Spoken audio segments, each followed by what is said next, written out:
सिर्फ भारत नहीं बल्कि पूरी दुनिया में महाकुंभ की धूम है। दुनिया में महाकुंभ की धूम की साक्षी ये तस्वीरें हैं अपने आप। और बताऊं आपको कहां से लोग महाकुंभ में पहुंच रहे हैं। उसमें अमेरिका से लोग आ रहे हैं, रूस से, ब्राजील से, Spain, Germany, Greece, Australia, South Africa, ये तमाम वो देशों के नाम हैं जिसमें कि मुस्लिम बहुल देश भी हैं, जैसे कि तुर्की है, ईरान है, जहां से महिलाएं सनातन के समागम में शामिल होने के लिए पहुंच रही हैं। और ये तमाम लोग प्रयागराज में महाकुंभ के विहंगम तस्वीरों को देखकर एकदम हैरान। केवल संगम में स्नान करने नहीं अवसर मिलता है, हम लोगों की विश्वास में, लोगों की भक्ति में, आस्था में डुबकी लगाने का अवसर मिलते हैं। जया जया हे महिषासुर मर्दिनी रम्यका पारिदिनी शैलसुते।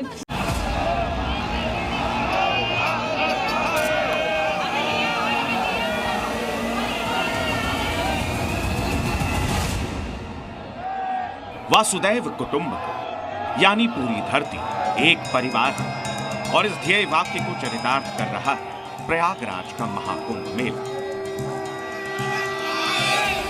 प्रयागराज में महाकुंभ की शुरुआत के साथ करोड़ों सनातनी और श्रद्धालुओं का संगम की रेती पर पहुंचना शुरू हो चुका है। सिर्फ देश ही नहीं बल्कि विदेशों से भी हजारों की संख्या में विदेशी मेहमान महाकुंभ के पावन मौके पर हिंदुत्व और सनातन को नमन करने प्रयागराज पहुंच रहे हैं। हिंदुस्तान की बात हो और विदेशों के पर्यटक यहाँ ना पहुंचे तो ऐसा कैसे हो सकता है। दो विदेशी मेहमान हमारे साथ मौजूद है, सबसे पहले उन्हीं से बात कर लेते हैं। What's your good name? It's Anne. And what's your good name? David. Where are you guys from? We're from London in England And why you guys are here, by the way? to celebrate this joyful festival. Can you just say a single word for us? Jai Shri Ram. Jai Shri Ram. जय Shri Ram. Jai Shri Ram. Hindustan की सीमा से हजारों kilometre दूर रहने वाले लोग जिनके western culture को भारतीय संस्कृति के लिए हमेशा घातक बताया गया, आज वही लोग पश्चिमी सभ्यता को त्याग कर भारत और सनातन का गुणगान कर रहे हैं। सिर्फ पुरुष ही नहीं, महिलाएं भी बढ़ चढ़कर सनातन संस्कृति के इस सबसे बड़े आयोजन में शामिल होने पहुंच रही हैं। विदेशी महिलाओं ने महाकुंभ में न सिर्फ गुरु दीक्षा ली बल्कि भगवा रंग में रंग कर पूरी तरह से खुद को सनातन को समर्पित कर दिया। दानुजानी रोशिनी दिति सुता रोशिनी दुर्मता शोषिनी सिंधु सुते। जया जया हे महिषासुर मर्दिनी रम्यका पारिदिनी शैलसुते। हिंदुस्तान ने दुनिया को आध्यात्म का ऐसा अमूल्य उपहार दिया जिसकी बदौलत संसारिक मोह माया से दूर लोग मोक्ष को प्राप्त करने के लिए प्रेरित हो रहे हैं। खासकर युवाओं में सनातन को लेकर लगाव तेजी से बढ़ा है। इतना ही नहीं, मुस्लिम बहुल देशों से भी लोग महाकुंभ के आयोजन में पहुंच रहे हैं और इनमें बड़ी तादाद महिलाओं की भी।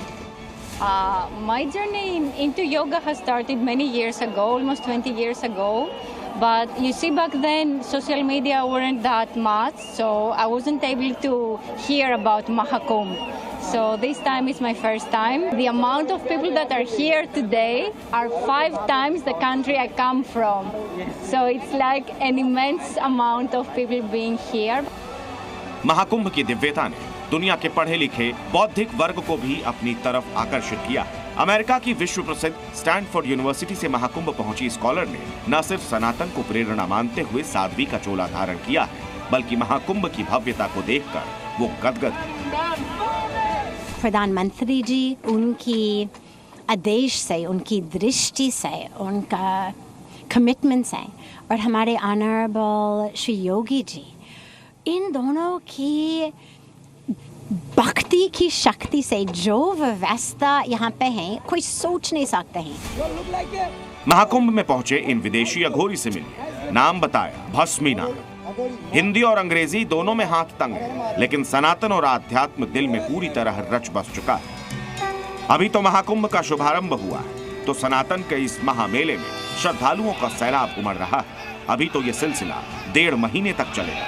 वसुदैव कुटुंबकम के मंत्र और सर्वे भवन्तु सुखिनः की भावना के साथ भारत महाकुंभ में आने वालों का बाहें फैलाकर स्वागत कर रहा है। महाकुंभ क्षेत्र से अनुपमा झा और प्रमोद शर्मा के साथ ब्यूरो रिपोर्ट, जी मीडिया। महाकुंभ की तस्वीरें एक सर्टिफिकेट भी हैं योगी आदित्यनाथ के सुपर मैनेजमेंट के बिना किसी लूप होल के हर किसी की हर जरूरत का इंतजाम किया गया। लेकिन मैं बताता हूं आपको कि योगी का अगला प्रोजेक्ट क्या होने वाला है। यूपी सरकार प्रयागराज वाराणसी क्षेत्रीय विकास प्राधिकरण बनाने के मिशन मोड में जुट चुकी है।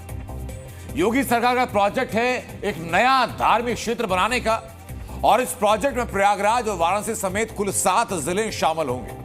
दायरा लगभग 22,393 वर्ग किलोमीटर का। सीएम योगी के सामने इस प्रोजेक्ट के प्रेजेंटेशन के बाद वाराणसी प्रयागराज क्षेत्रीय प्राधिकरण के गठन की प्रक्रिया शुरू हो चुकी है। अधिकारियों को नए धार्मिक क्षेत्र के लिए योजना बनाने के निर्देश दे दिए गए। इस प्रोजेक्ट से रोजगार पैदा होंगे।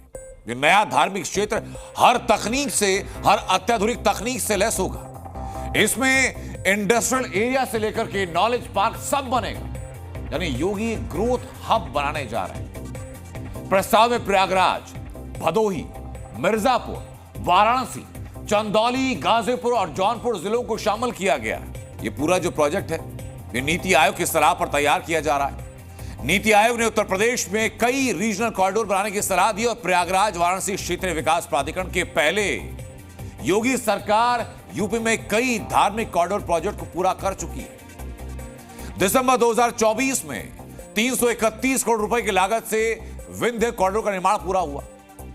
दिसंबर 2023 में 15,700 करोड़ की लागत से अयोध्या धाम प्रोजेक्ट पूरा हो चुका है।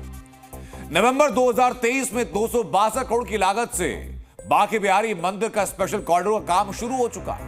दिसंबर 2021 में 355 करोड़ रुपए खर्च हुए और काशी विश्वनाथ मंदिर के कॉरिडोर के पहले चरण का काम पूरा हो चुका है।